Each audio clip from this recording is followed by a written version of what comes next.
Now it's there? Yeah, I can see your screen fine. I can see the live button also there. All right. Hi, everyone.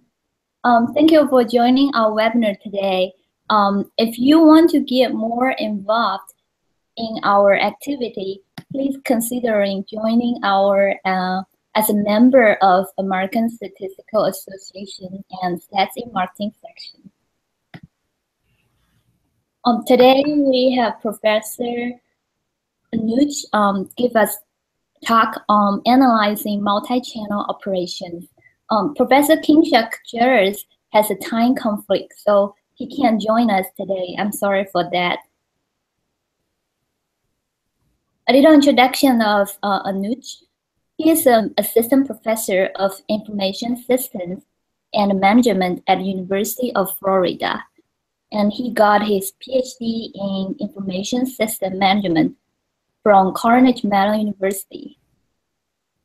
His research focuses on understanding how information technology affects the behavior of organizations, individuals, and their interaction between them. Specifically, his research has examined the role of information technology in 3 areas. The first one is how customers use technology mediated channels. And the second is how online product recommendation network affects customer demand. And the third one is how to use technology to remedy societal problems such as education. Before we get started, just some housekeeping. You can refer to scientistcafe.com for our current and future events. And you can also download the slides for today's talk. It should be pretty close if, well, Anuj may change something, but should be close enough. All right, now I will hand it to Anuj. Hi, folks. My name is Anuj Kumar. Thanks for the introduction, Len. So today I'm going to talk about, just hold on. Let me see, how do I share my screen? Okay, can I share? All right. Now, can you guys see my screen now? Yes. Okay, fantastic. All right, so today I'm going to talk about 2 of my papers which analyze multi-channel operations. So the very first question, why multi-channel operations? If you look around yourself, you will see there's a rapid growth in technology-enabled channels. For example, telephone-based channels, web-based channels, or mobile-based channels through which firms interact with their customers. On the one hand, it gives tremendous opportunities for the firm to engage with their customers via a variety of channels and serve their needs better at different stages, say the pre-sales promotional stages or informational gathering stage, sales stage, or even post-sales customer support stages. However, even though they provide tremendous opportunities, it also offers tremendous challenges because managing product promotions, sales, and distributions on multiple channels simultaneously could be extremely complex and demanding. For example, it could result in channel conflict. Say, for example, the sales on one channel could cannibalize the sales of another channel. And how do you manage it? So for today's talk, what I did was I kind of, selected one of my paper which deals with how online sales interact with the sales on brick and mortar channel during the sales and pre-sales stages of customer interaction with the firm. Here, the objective would be to maximize sales, and it will give implications or insights to the managers as to how do you manage multiple channels at the sales stage to maximize sales revenue. The second paper I'll be dealing with, how do you manage after sales customer support services? There, the emphasis or the objective would be, how do I minimize customer support cost for the firm without compromising on the customer satisfaction? So that being said, the first paper that I'm going to discuss today is how do stores drive online sales? and I'll be talking about the less obvious effects of stores on revenues of a multi-channel retailer. This is my joint work with Amit Mehra at UT Dallas and Subodh from Temple University. So the basic motivation for this research primarily came from, a lot of news media that I have been seeing in the last 4 or 5 years, where traditional retailers like Gap, Walmart, Nordstrom, which completely relied on their store channels to deliver sales growth, are now increasingly relying on online channels, and they are in turn closing down their stores. So that begs a simple question: what is the value of physical store channel for retailers? Now, there's tons of research in the marketing arena which talk about the interaction between physical brick and mortar store versus online channel. But most of the papers are initially concentrated on with the adoption of online channel, what is happening on the store sales. But here we are kind of, looking at the relationship in the opposite direction, where we are saying that, okay, what is the effect of stores on online sales? So there are studies, say, for example, a study by Chris Foreman and others in 2009, which shows that when a Barnes and Noble stores opens in a location, it cannibalizes Amazon sales in that location. And that seems pretty intuitive. I mean, like if you open a store, the online sales should go away or should be reduced. But interestingly, we also find several papers where the store opening of a multi-channel retailer complements its online sales. For example, there's a paper by David Bell and others which look at eyeglasses retailer Warby Parker, and when they say that when Warby Parker opens a retail or inventory showroom, the online sales in that location goes up. Likewise, there's a paper by Jill Avery and others which look at fashion apparel retail, and they find one opening of a store, actually the online sales of the multi-channel retailer goes up. So this is something which is very counterintuitive, and we felt that none of the previous papers have looked into as to why it is happening. So the mute question is, why complementary effect of stores? Before we answer this question, a larger question is how to precisely measure the effect of stores on online sales. And if you really look at this, what do you need? You need variation in store availability to the customers. For example, if you make more stores available versus less stores available to a customer, and see what it is going to, how it is going to change the online sales of the customers, right? So one very simple thing that we found was the store openings by a retailer provides us with this variation in store availability to customers. So that's something we'll use. The next question is, why complementary effect?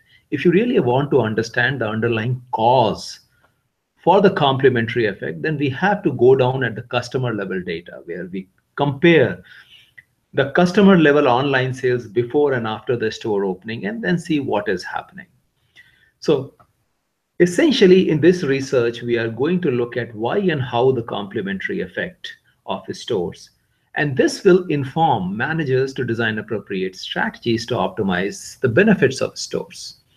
So essentially, the research objective of this talk is collect customer level household data and of a multi-channel retailer selling products rich in non-digital attributes. And I'll come to that in a moment. And then answer two questions.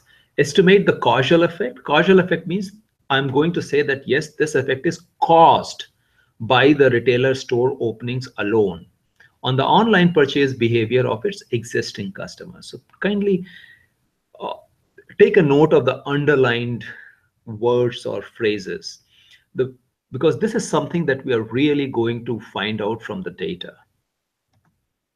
And the second research objective is identify the underlying causes for this complementary effect and provide empirical evidence for them, or rather provide evidence for them.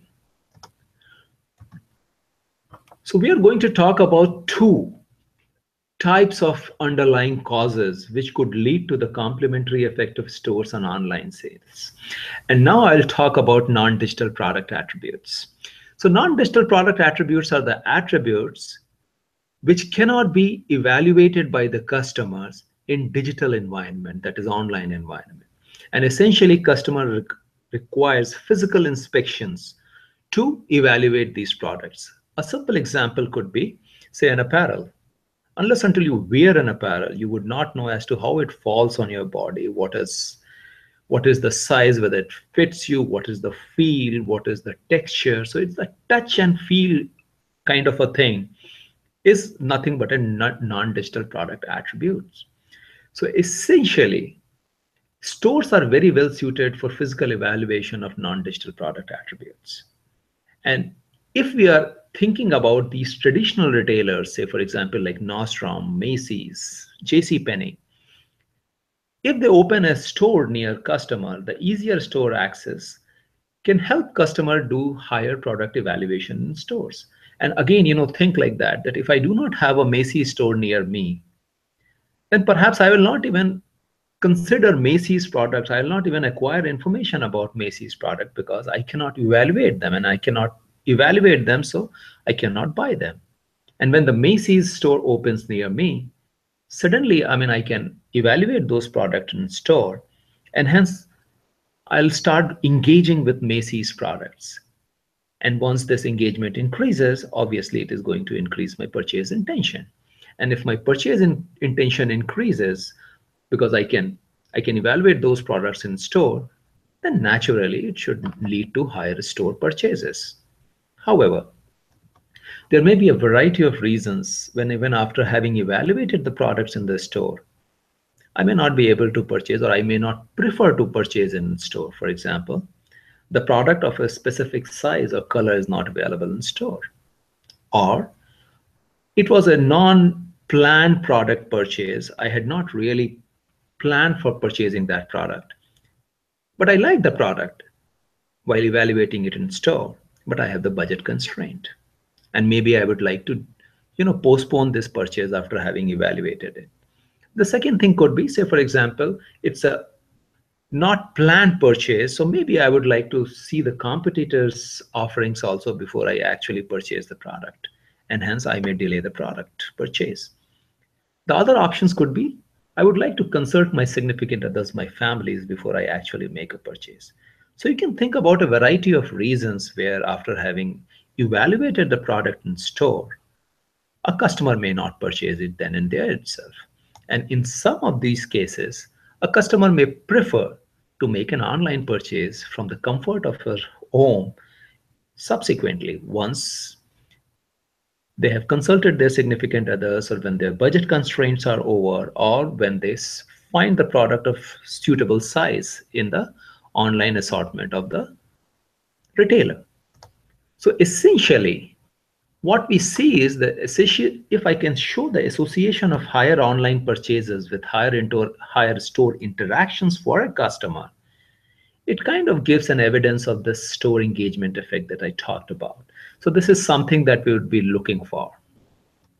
The second underlying cause for the complementary effect of store could come from the store return effect. So typically, a product with high non-digital attributes, customer incur a higher risk of online purchase, because if you make a purchase online, once the product comes, it may not fit, or it may not fit the expectations of the customers, and then the customer has to incur the return cost of product. And it has been shown in the prior research that easier return policies or return options results in increased purchase from the online channel. So essentially, again, once the store becomes available to a customer, store provides a low cost option of store returns, and hence it lowers the risk of online purchase, and it could lead to the higher online purchase. But if the store return effect is in operation, then it should lead to association of higher online purchases for a customer with their higher return of online purchases in store. And this is something that we will be looking in the data to show the evidence of that. So that being said, we conduct a field study on a large apparel and home good retailer in the United States. The retailer opened over 30 stores in 1999 to 2006 period and has over 150 stores in 28 states in the United States. We collected extensive data on purchase and return transactions on online and store channels by over 1.5 million customers who have made any transactions with the retailer in the period from 1999 to 2006. Since we are interested in understanding the behavior of the existing customers, we took a cutoff date of January 2001, and over 650,000 customers were the existing customers out of this sample of 1.5 million customers. And on these customers, roughly 90,000 customers experience the change in distance from the nearest store because of the store openings by the retailer, whereas the remaining 560,000 customers did not experience any change in store openings. And just to make it clear to you, say, for example, I come from Gainesville, Florida. I have a store which is at Miami, say 300 miles away from me, and that is the nearest store. If Macy's open another store, say, for example, in San Francisco, my store distance remains the same. That is, the nearest store is at Miami. But if Macy's open a store at, say, Tampa or Orlando, then it reduces the distance of the nearest store of Macy's for me. So then I'll become an affected customer, whereas for the store opening at San Francisco, I am an unaffected customer. So again, going a little bit more, I have analyzed the store openings in 2003 for this analysis, so that I have 2 years data from 2001 to 2003 before the store opening, and 2 years data from 2003 to 2005 after the store opening. The basic idea is that we want to examine the long-term effect of stores on the customer's online purchase behavior. So finally, we got a sample of over 17,000 affected customers and 200,000 unaffected customers. And in this table, I show that the before store opening for the affected customers, the mean store distance was 148 miles, and you can see the distribution across customers. And for the unaffected customers, it was 53 miles. And obviously, because unaffected customers are a larger sample and they had stores near them. But after the store openings, you find that for the affected customers, the mean store distance reduced from 148 miles to 78 miles. And the mean change in store distance has been 70 miles. And you can again look at the percentile distribution, and you can see that before store opening, even though the distribution of distance was very dissimilar between affected and unaffected customers, however, after store openings, it kind of became similar. So before getting into the basic statistical modeling, I would like to give you some model-free evidence as to what is happening because of the store opening. And if you look at the diagram on the right, I have 2 years data before store opening and 2 years data after the store opening for the affected and unaffected customers. I'm going to compare them. I'm going to plot them. So for the complementary effect on online purchase, the first plot shows the percentage of sampled customers making online purchases. And you can see that for an unaffected customers, it increased for roughly 6% to 9.8%. And the increase has been steady. But when you look at the percentage of affected customers making online purchases, it was having a parallel trend before the store opening, but around the dotted line of black line, vertical line, which indicates the store opening, you see there is a significant jump in the percentage of customers making online purchases from 8.5 to 12.1%. That's again very counterintuitive. When the store opens, I find that customers, or a larger number of affected customers, start making online purchases as well. We follow this up with the number of online purchase transactions as well as online purchase revenue. And again, you can see that online purchase revenue around the time of store opening increased from $24 to $36 for affected customers, whereas for the unaffected customers, it increased from $20 to $27. Again, it seems like that there is a higher jump in affected customers across the store opening time. And for the store engagement and return effect, for the store engagement effect, we want to show that after the store opening, affected customers see a higher increase in online purchases being done with a store interaction. So what we do is, here we have plotted the percentage of customers making online purchases with store purchases. And again, you can see that for the affected customers, there's a significant jump around the store opening from 44.8% to 66%. Whereas for the unaffected customers, the jump is not that great. Likewise, for the store return effect, we plotted the percentage of online purchase items returned in a store. And again, you can see that around the time of store opening, the affected customers start returning from 3.6 to 8.2% of their online purchase items in store, whereas you do not see such high increase in unaffected customers. So essentially, we find that the basic data, the summary statistics, does show us the complementary effect of store opening on online sales, and it does show us kind of the store engagement and return effects. However, we want to use the statistical model to precisely estimate as to what is the exact effect of store opening. So what we do is we estimate the treatment effect of stores. And if you really think, what is the treatment effect of store openings? We want to find the online sales of customers or in an area with store opening minus the hypothetical or the counterfactual online sales in that area if the store had not opened there. But we only see the sales in the area of store opening after the store opening. So we need to infer the sales or the counterfactual sales in an area without store opening from the sales in other areas where there no store has opened. But retailers select area to open a store based on their socioeconomic characteristics. Hence the purchase behavior of customers in the area where retailer is not opening the store may be different from the area where the retailer is opening the store. And hence it is very, very important to use appropriate statistical methods to account for the difference in these two categories of customers. So one very simple but very, very potent statistical method is difference in difference design. And just to give you a sense, for example, if you look at the way the unaffected customers' online purchase transactions are increasing, around the time of store opening, it goes from 0.11 to 0.17. So I see a 0.6 increase in unaffected customers.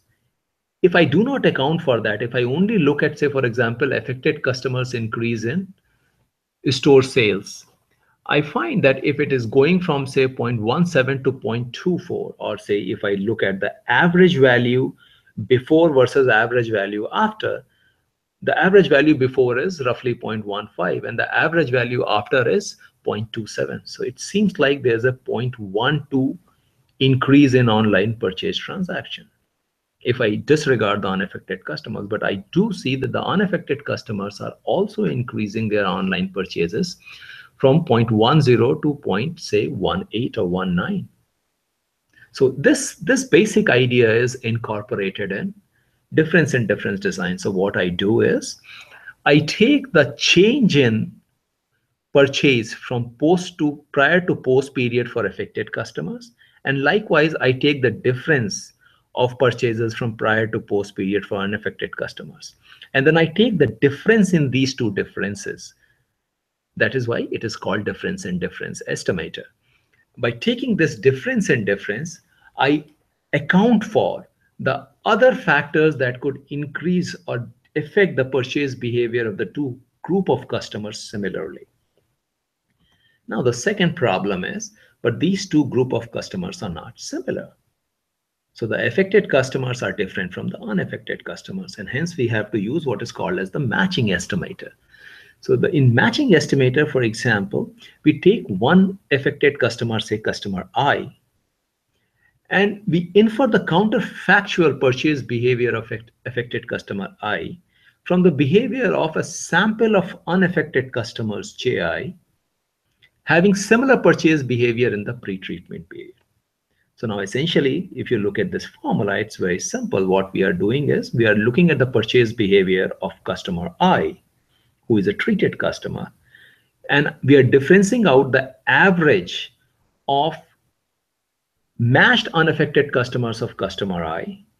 And likewise, we will go from one affected customer to all the customer and take the average of this value. And this is what is the average treatment effect. Now, in the present work, what we did was we married these two approaches. So what we are doing is we are taking the difference in difference design, and we are also using the matching estimator. So if you look at this design, you find that we are taking the difference in affected customers' purchase behavior from prior to post period, and then comparing it with the difference in match sample of unaffected customers from the prior to post period. And this, Can I ask a question? yeah, sure, please. How do similar purchase? Hello. Hear me? How do you define similar purchase before behavior? Is that the amount of purchase? How frequent? That's a very good question, and in fact, that's exactly what I'm going to discuss in my next slide. So how do you match customers, or who are the appropriate customers for inferring counterfactual behavior affected customers in absence of store? And this is something which can vary from situation to situation. So in our case, what we did was we extensively looked at as to how do I match customers properly, and we took three category of variables for that.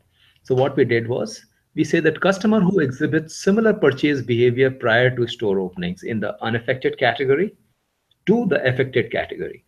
And for this matching, what we did was we looked at the time tested recency, frequency, and monetary value measures for purchases in the marketing literature. So we used the amount of purchases, the revenue of purchases on the online and the store channel of the customers in the pre-store opening period. And we also looked at the purchase trends. For example, somebody may be purchasing less as compared to somebody may be at the level of purchases between the affected and unaffected customer may be similar, but the unaffected customer may be having a higher purchase trends or increasing purchase trends. So we did match the purchase trends as well. Then beyond that, we also look at the other socio-demographic variables for the customers, for example, their house and household income, their age category, and their distance from a store, because in this particular case, the distance from store is the major determinant of choice of channels, whether to purchase from a store or to go on online channel. And besides that, we also looked at the zip code level aggregate socioeconomic and demographic variable. And the reason for that is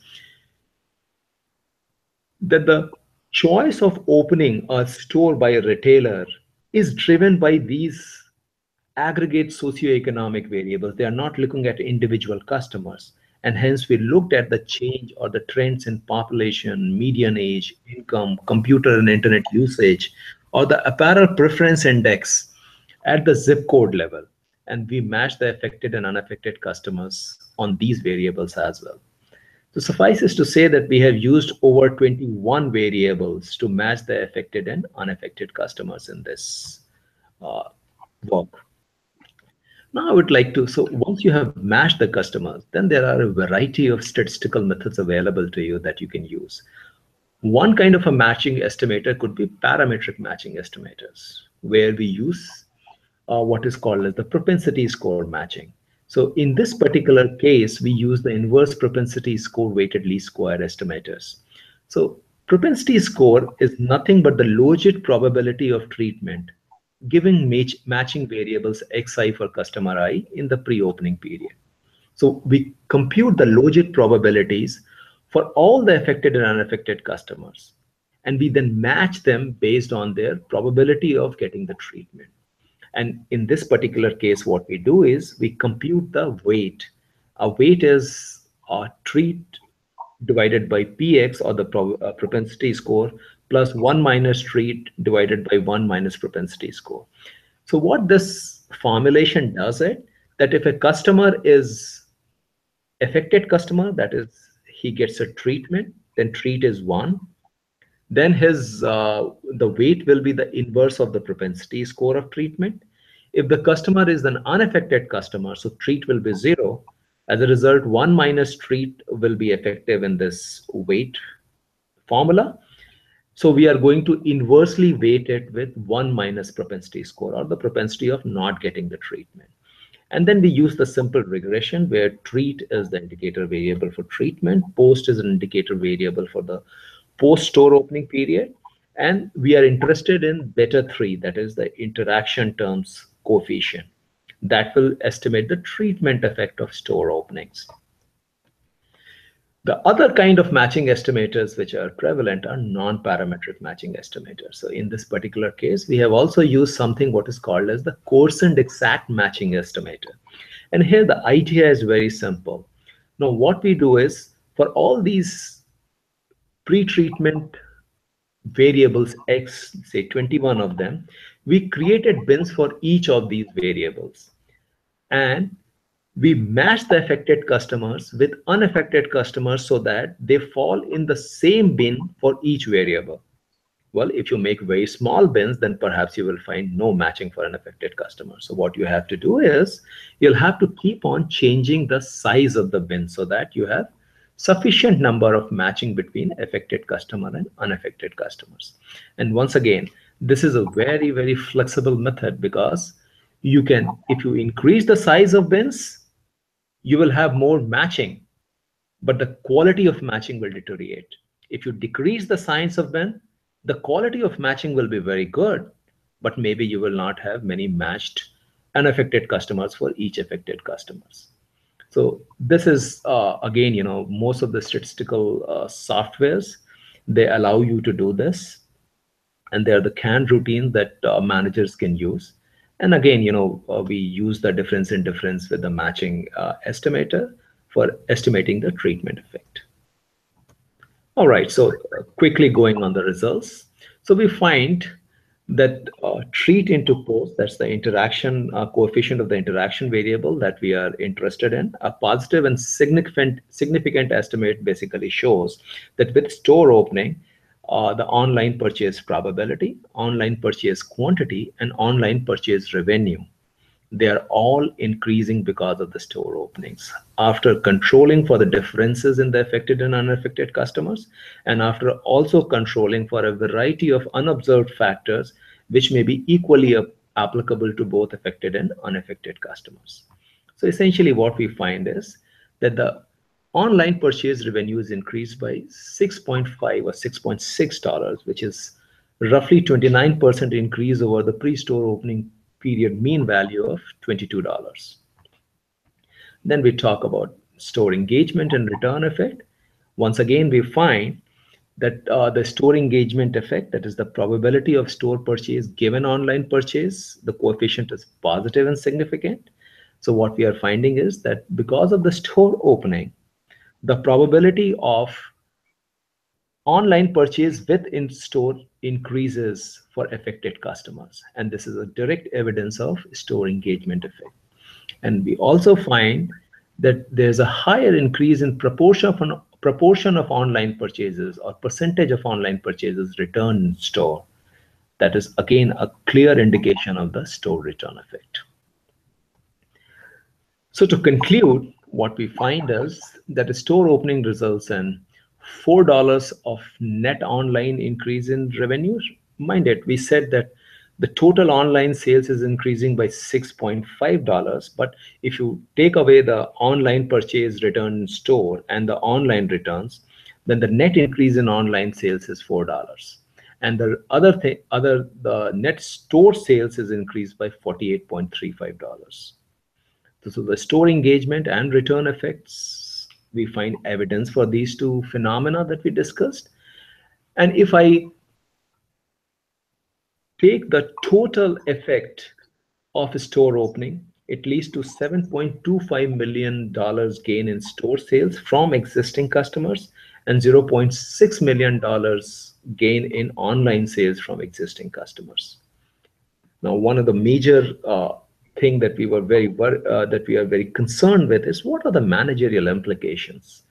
So we find that store engagement effect and return effect essentially show the omni-channel behavior of customers, that customers are acquiring information, getting engaged in the store, and then subsequently purchasing part of their purchases in the online channel. Or likewise, customers go and purchase something online, and then they conveniently return it in store.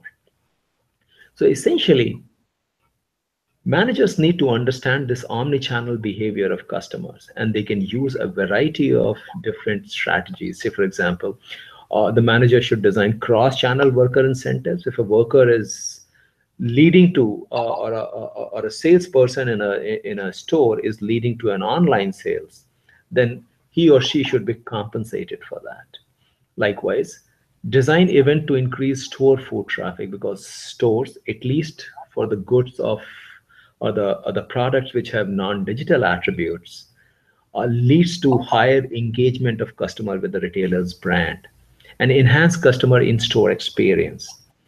The other implication is design customer-friendly and cross-channel return policies. Try and make it as seamless as possible across the channels.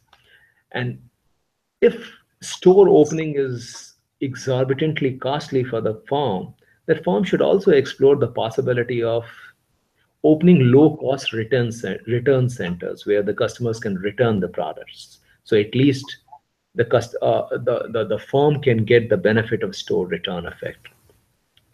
And in the present scenario, we would like to say that it is very, very essential to account the complementary effect of stores on online sales when retailers are computing the viability of existing stores, because when they're closing down stores, they're also losing part of their online sales. And when same thing can be applied when they are conducting the cost benefit analysis of opening a new store, because a store has an implication on online sales also. And mind it, in this research, we have only looked at the sales coming from existing customers. Think about how many new customers a retailer would acquire by opening a store in a location. So this was a brief of the first talk. I would like to go and talk about the second research project that I did with Kinshuk Jerath from Columbia Business School and Sergey Natsen from the Wharton School. Here we are interested in understanding the multi-channel customer support operations. It's been shown that customer support is the major determinant of customer satisfaction, and 70% of the total B2C interactions are pertaining to the customer support. And for this reason, a variety of channels have cropped up in the customer support area. These channels can be categorized into two categories: assisted channels and self-services channel. In the assisted channels, for example, telephone-based, emails, SMS, and the web forums, customer queries are resolved by the customer services representative of the firm or by the members of the social forum. As against this, in the self-services channels like websites and interactive voice response units, customers' queries are resolved by the self-services channels. Either customers go and find the desired answer themselves, or they are prompted to provide the details of the query, and then they're automatically provided the response. Even though there are a lot of channels in the customer support area, telephone and web are still the two major channels of customer support. 3 or 4 years back, telephone accounted for 65% of the total customer support, but web is catching up fast. And the other interesting thing to note here is that web is an order of magnitude cheaper than telephone. For example, some industry estimate says that it costs around 24 cents for a firm to resolve a customer query via web. As against it, it costs the firm $5.50 to resolve the queries via telephone call centers. But the efficacy of web vis-a-vis telephone is not very well understood. So with this backdrop, we started looking at our field setting, which is a health insurance service settings where customers use insurance plans. and they visit a doctor or a health facility. And because of this doctor visit or health facility visit, the claims are filed in respect of those customers. Customers, when they have questions regarding their claims or their insurance plan, they visit firm's web center to or the call center to resolve their queries. So let me give you a brief about as to what web provides. Or in this context, there's a member-based web portal where customer can enter with their username and password and see details of their plan coverage and the membership details. They can track their healthcare costs and the claim status. They can access their personal health records as well as they can maintain their health records on that portal. Besides customer level information, the web portal also provides information on health providers, their specialities, and their ratings given by other customers. And it also provides a wealth of information about the treatment options and the general health information about that customer can use. As against it, if the customer wants to have these answers via call center, they will have to contact the customer services representative. And once again, customer service representatives are well trained and they have access to all the information that the web portal has, and they're good at searching that information. So it is safe to say that telephone provides all of the above and more. So in this work, the key idea that we worked on was that customers use both telephone and web to obtain information. And hence customers' demand for support services is driven by their information need. And understanding this basic idea, we set out two research objectives. How does information need influence time of customer's query and customer's channel choice? And what is the relative informational value of web and telephone?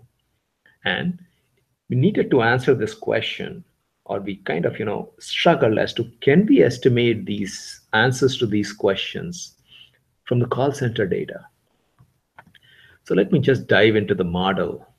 So for every customer, given the time at which claim arrives, we need to model two processes. One is time of customer's query arrival, and once the query arrives, the choice of channel that the customer chooses. And as we have indicated in the past, that these two processes are influenced by customer information needs. So now we look at the customer's information needs. There are two components to that. One is the transactional information need, which varies across customers. For example, every claim increases the customer's transactional information need by C. And likewise, when a customer makes a phone call or a web visit, the information need is, or the transactional information need is decreased by an amount of T and W respectively. And the other kind of information need is the seasonal information need, which is constant for all customers. For example, this is the flu season. Everybody wants to know about where to get the flu shot, whether it is covered in their insurance plan or not. This is something which is applicable across all customers. Now, I would like to give you a simple illustration, and this is something that we, in our statistical modeling and in our estimation, we have utilized it. So for example, this is a timeline in which a customer is receiving different claims shown by C, and then customer makes telephone call T and web visits W probabilistically. So essentially, if you look, initially customer has a zero information need if we are starting from the initial time. And then a claim comes, the customer has an information need equal to C. Then a customer makes a telephone call and he gets an information gain. As a result, his information stock decreases. Then a customer has three claims and his information stock increases. Then customer again probabilistically, excuse me, makes a telephone call and his information need decreases. Again a claim, then a web visit, and then a claim. So essentially, what you are seeing here is that how customers' information stock builds up with claim and decreases with the telephone or web visits. Now, The individual level modeling that we did in our model was, the first was the query arrival process. That at a time, the query arrival is exponential. And here what we find is that the mean rate of exponential query arrival is a function of lambda I0. Lambda I0 is the baseline rate of query arrival for customer I, and a function of II plus IM, that is the total stock of information that the customer has. And once the query arrives, then the customers probabilistically choose of visiting a web or telephone. And the probability of web choice is again a function of PI0, that is the baseline probability for the customer I, and a function of II and IM. And we use two parameters here, pi t and pi s. Pi t is the sensitivity of web probability of a customer to the transactional information need, and pi s is the sensitivity to the seasonal information need. Once again, lambda I0 and pi0 has been utilized because, say, the baseline query arrival rate for different customers may be different. Some customers may be more anxious. They're going to ask more questions versus others. Likewise, the PI0, that's a baseline probability of web choice, could be different for different customers. Some customers are more web savvy. They can search information on the web portal easily, and they are more likely to use the web portal versus others. Then after, and this is something, then we do the model at the population level, where we are saying that the baseline query arrival rate, lambda I0, is distributed as a gamma distribution across the population of customers, and the baseline web choice probability, PI0, is distributed as a beta distribution with parameters A and B. We also incorporate that all claims of a customer are not going to give him or her the same amount of information need. For example, a claim which has higher customer out-of-pocket expenses or customer liability is going to give higher information need to customers as compared to a claim with a lower customer liability. So what we do is the CIH, that is the claim for a health event for a customer, is a function of C0, that is the baseline information need from all claim, and a function of the customer liability in that claim. It's a Bayesian model? Yes, this is a Bayesian model. So this is what is called as the consumer probability models, which are very, very prevalent in marketing domain and statistics, of course. And but although I don't have a slide on that because I thought it will become too much. But anyway, I'll talk about it a little bit. So in terms of data, we collected data on a large US health insurance firm with approximately 4. We took a random sample of 2,462 web registered customers. For each customer, we collected data on or for the period from July 2005 to December 2007. Each claim with customer liability in that claim for the customers, date of each query, and whether it was a telephone or a web query. So one very interesting thing about this data is just look at the amount of data that we are feeding into this model. Just 3 basic components. And now we do the estimation, and just some important results to note here is, so information gain from a claim C0 is 0.24, from a claim C0 is 0.258. The information gain from a web visit is 0.835, whereas the information gain from telephone is 1.801. So a telephone call on average provides more than double information than that from a web visit. And this makes sense. If you call up a customer services representative, you are going to get higher information from them. Second thing to note here is pi t and pi s. Mind it, pi t is what is the sensitivity of transactional information need to the web choice probability. So we find a negative and significant estimate. It basically means that if transactional information need increases, then customer is less likely to use web. for telephone. Whereas if I look at the pi s, it is positive and significant. That is, as the seasonal information need increases, customer is more likely to use the web channel. So this is again a very interesting result as to how, and again, it kind of makes sense. Information need is when customer is having higher claims, more severe claims, the customer is more likely to resort to, make a telephone call and have it settled clearly. Or for example, in the flu season, you just want to know whether flu shots are freely available to you or something which is seasonal in nature. We do not find that the customer liability variable to be significant. So we do not find that information need with higher customer liability is increasing. Although we did a bunch of other things in the paper which I'm not showing in this. So please do read a paper if you need to go deeper understanding of that. And then the baseline heterogeneity across customers, query arrival rate as well as the web choice rate. So what we did was, so this is the parameters for the gamma and beta distribution. In the next slide, I'm going to plot it.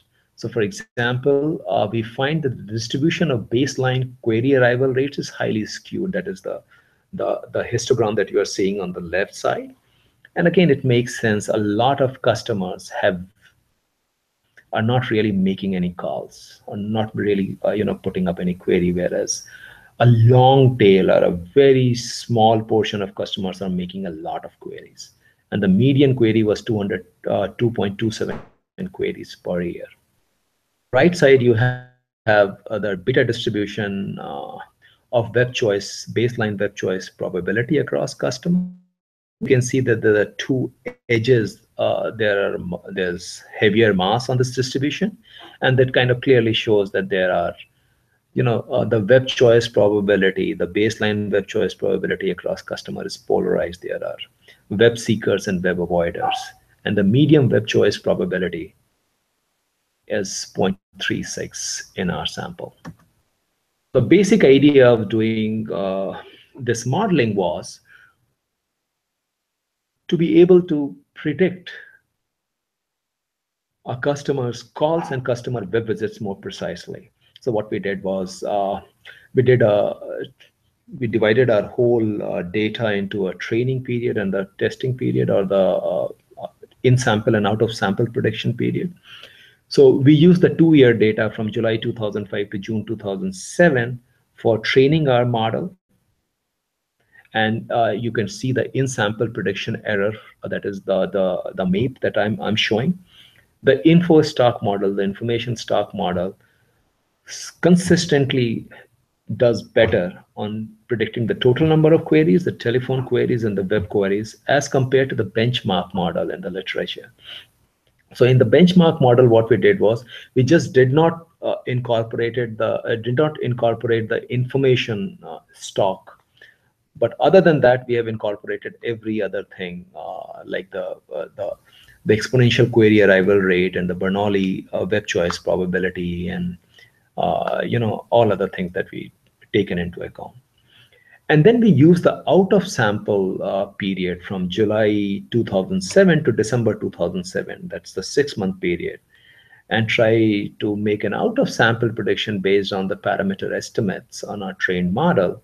And once again, we find that the prediction accuracy for the out of sample in information stock model was significantly better than the benchmark model for all 3 kinds of queries: the telephone, the web, and the total number of queries. So essentially, the better prediction or aggregate prediction helps managers do more efficient manpower resource planning, or what is called as the capacity planning on telephone and web channels.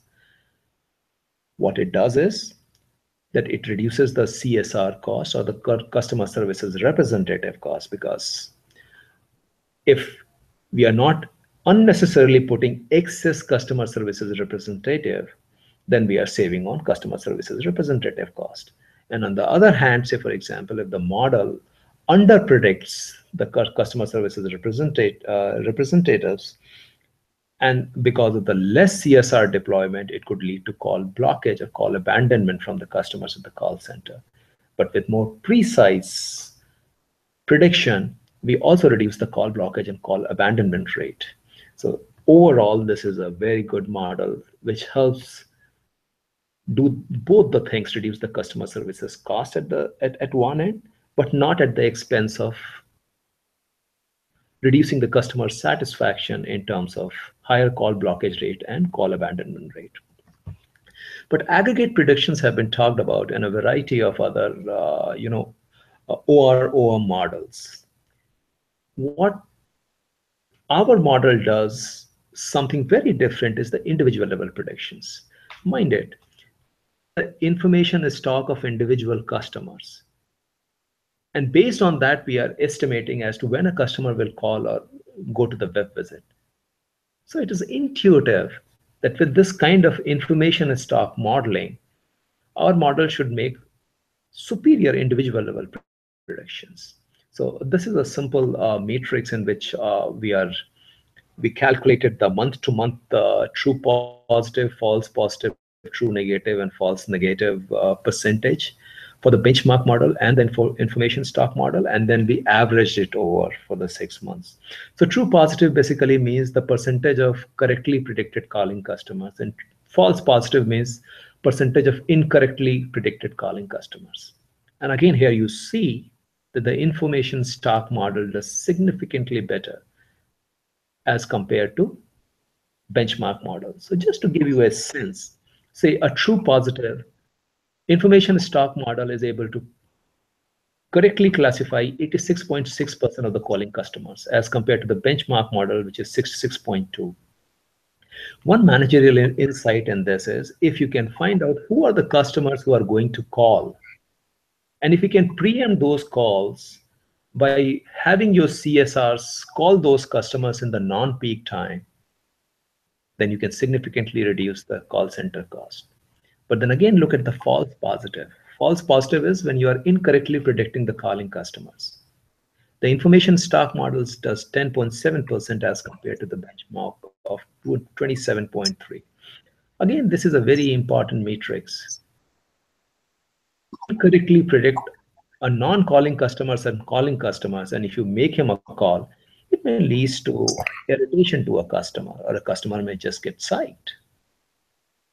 So this is again, an important metric that a manager has to take into account. So to summarize,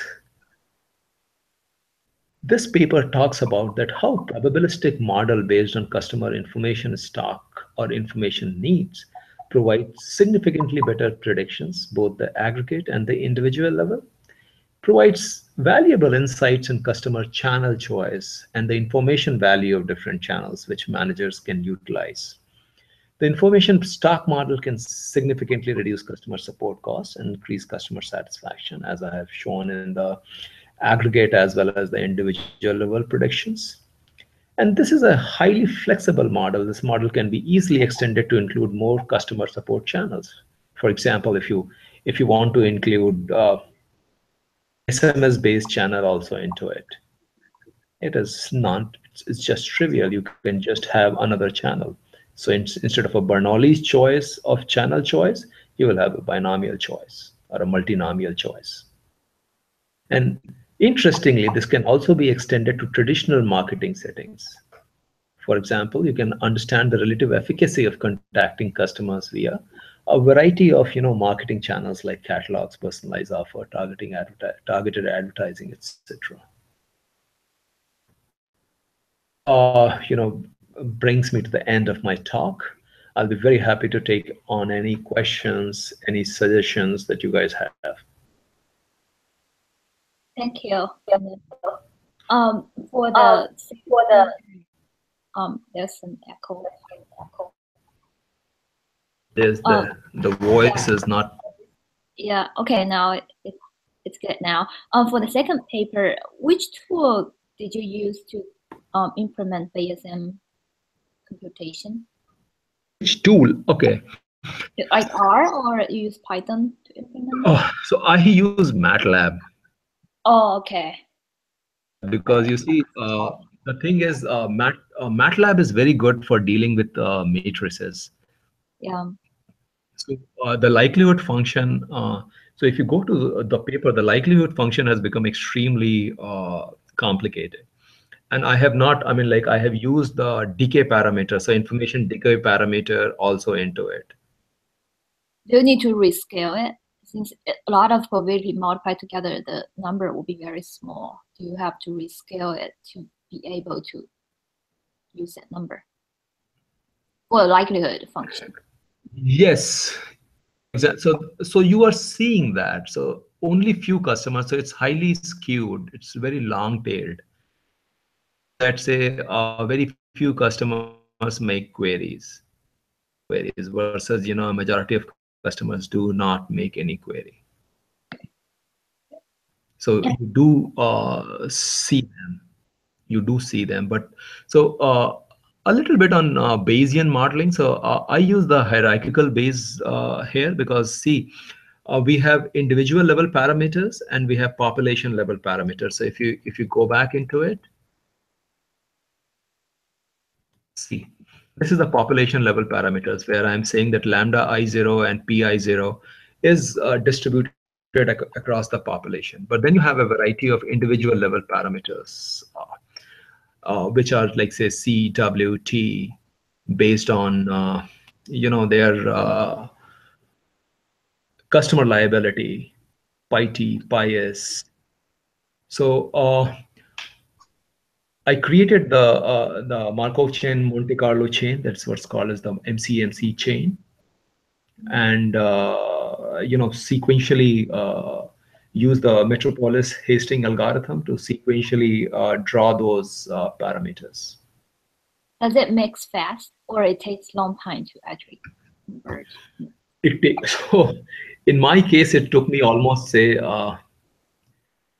40,000 iterations to 60,000 iterations would take roughly 1 day for me. Okay. Yeah, the And computation for Bayesian is always a so the one thing, I mean, if somebody is using Bayesian is that, the good thing about Bayesian is that, you see as to how it is converging. You see how parameters are changing their values. It is very, very, reassuring. You know exactly what is happening versus a black box of, going to the frequentist approach where you are just using some canned routine of optimization and you don't see much. yes. So I prefer Bayesian, and then I mean, the Bayesian credible intervals are always better than the normal distribution based interval, and all other things are good that way in Bayesian. Thank you. And also for the online versus store, um, Mhm. do you consider the distance change? I mean, for example, for one specific customer, and before a store open, like the nearest distance, maybe 200 miles, and after it's open, it's 100 miles. That probably won't help a whole lot. It's still very far for the people. But if someone is from 100 to 50 miles, that may make an impact. But if it's 50 to 25 miles, that may not make an impact either. The distance change matter, the baseline and after. This is a very good point. So in fact, like if you look at the paper, we did a complete section on distance because you see when I'm doing causal modeling, I'm saying that the cause for this effect is reduction in customer store distance.